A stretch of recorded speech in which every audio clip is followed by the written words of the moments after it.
Deep in the Sahara Desert, paleontologists found something that shouldn't exist.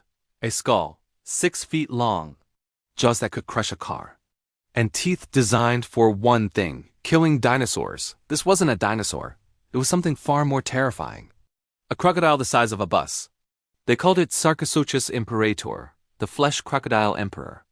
And scientists believe it could have fought a T-Rex and won. In this video, we're diving into one of the most brutal predators that ever lived. How big was it really? Did it hunt dinosaurs? And could it have defeated the most famous predator in history? The story begins 110 million years ago. Long before humans, long before mammals ruled the earth, the world belonged to reptiles. Africa and South America were still connected as one massive continent, rivers carved through tropical forests. The climate was scorching hot, with temperatures reaching 32 to 33 degrees Celsius.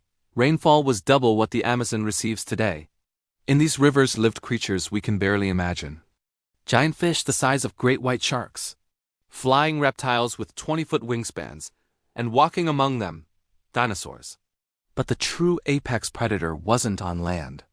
It was waiting in the water. Sarcosuchus imperator wasn't like modern crocodiles. It was a monster on a completely different scale. The numbers are staggering. Adult Sarcosuchus reached 11 to 12 meters in length. That's 40 feet, the length of a school bus. Some estimates suggest certain individuals could have grown even larger, possibly reaching 14 meters.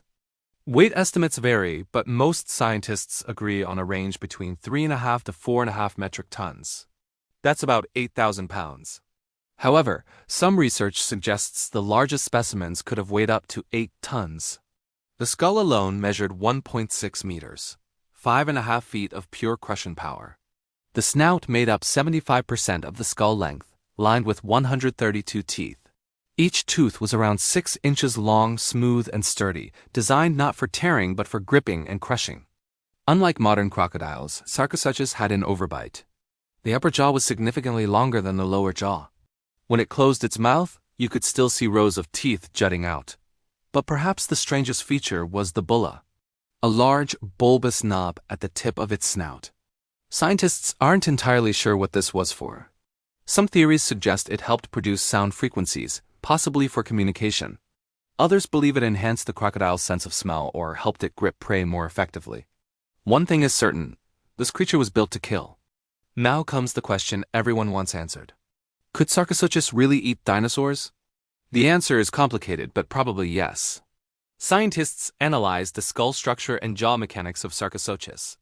Based on the broader snout compared to modern narrow-snouted crocodiles like gharials, researchers believe Sarcosuchus had a generalized diet similar to the Nile crocodile.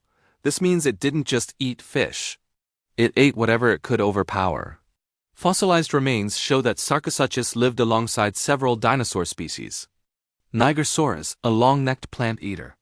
Lurdosaurus, a large herbivore. Ouranosaurus, another plant-eating dinosaur. These weren't small animals. They were massive. But they came to the rivers to drink. And that's when Sarcosuchus struck. The bite force of Sarcosuchus is estimated at around 18,000 pounds per square inch. To put that in perspective, a T-Rex had a bite force of about 12,800 psi. That means Sarcosuchus could bite harder than the most famous predator in history. However, there's a catch. A 2014 biomechanical analysis revealed that Sarcosuchus probably couldn't perform the death roll. Modern crocodiles use this spinning maneuver to tear prey apart. Sarcosuchus couldn't do that, so how did it kill? Most likely through sheer crushing force and drowning. It would ambush prey at the water's edge, clamp down with those massive jaws, drag the victim into the water, and hold it under until it drowned. Or it would simply keep biting, applying that 18,000 psi of pressure until bones shattered. This is where things get really interesting. Could Sarcosuchus have fought a Tyrannosaurus rex? First, the facts. Sarcosuchus lived during the early Cretaceous period around 110 to 113 million years ago. T-Rex didn't appear until the late Cretaceous, about 68 to 66 million years ago. They never met, but that doesn't stop us from imagining the matchup. Size comparison. T-Rex was about 12 to 13 meters long and weighed around 8 to 9 tons. Sarcosuchus was 11 to 12 meters and weighed 4 to 8 tons depending on the estimate. So they were pretty evenly matched in size, bite force. Sarcosuchus wins. 18,000 psi versus 12,800 psi. Teeth. T-Rex had 50 to 60 teeth, each up to 12 inches long, designed to puncture organs and cause massive bleeding. Sarcosuchus had 132 teeth, each around 6 inches, designed to grip and crush. Speed. T-Rex was faster on land, reaching speeds up to 27 miles per hour in short bursts. Sarcosuchus was probably much slower on land but could swim at 15 to 18 miles per hour. And then there's armor. Sarcosuchus had thick osteoderms covering its entire body. These bony plates were like natural armor, some measuring a foot across. T-Rex had no such protection. The experts are divided. In water, Sarcosuchus has the advantage. It could ambush, drag down, and drown the T-Rex. On land, T-Rex would likely outmaneuver the crocodile and deliver fatal bites to vulnerable areas. Location would decide everything. The first Sarcosuchus fossils were discovered in the 1940s and 1950s by French paleontologists working in the Sahara. They found scattered remains, skull fragments, teeth, armor plates. But the real breakthrough came in 1964 when an almost complete skull was found in Niger. This skull became the holotype, the official specimen that defines the species. For decades, little progress was made. Then, in 1997 and 2000, American paleontologist Paul Sereno led 2 expeditions to Niger's Tournoula Desert. His team uncovered something extraordinary. They found 6 new Sarcosuchus specimens. 3 adult skulls, 3 juvenile skulls, and partial skeletons. Over 20 tons of fossils were shipped back to the United States. One discovery was particularly fascinating. They found an adult skull lying next to a juvenile skull, both perfectly preserved. This allowed scientists to study how Sarcosuchus grew over its lifetime. By analyzing growth rings in the osteoderms, similar to tree rings, researchers determined that Sarcosuchus took 50 to 60 years to reach full adult size. That's an incredibly long lifespan for a reptile. Unlike modern crocodiles that stop growing at a certain age, Sarcosuchus continued growing throughout its entire life. The oldest individuals were the largest. Today, the largest living crocodile is the saltwater crocodile.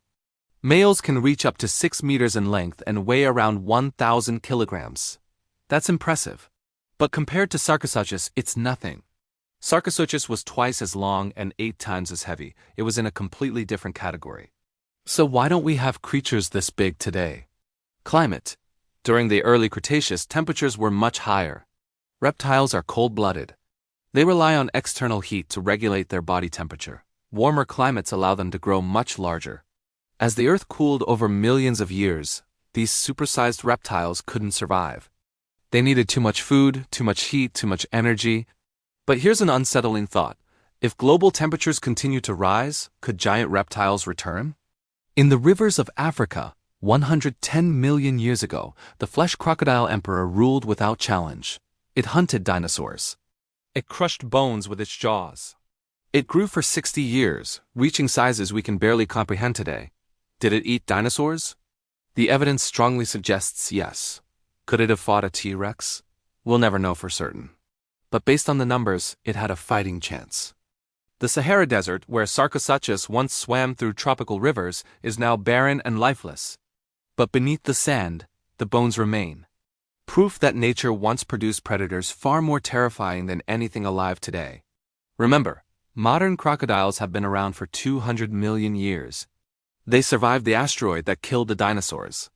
They've outlasted countless other species. Sarcosuchus is extinct. But its descendants are still here. Still waiting in the water. Still hunting. And who knows what else might be waiting, undiscovered, beneath millions of years of rock and sand. Nature was far more dangerous than we imagine. And perhaps in some forgotten corner of the world it still is. Thanks for watching. If you enjoyed this journey into the prehistoric world, don't forget to like and subscribe for more. See you next time.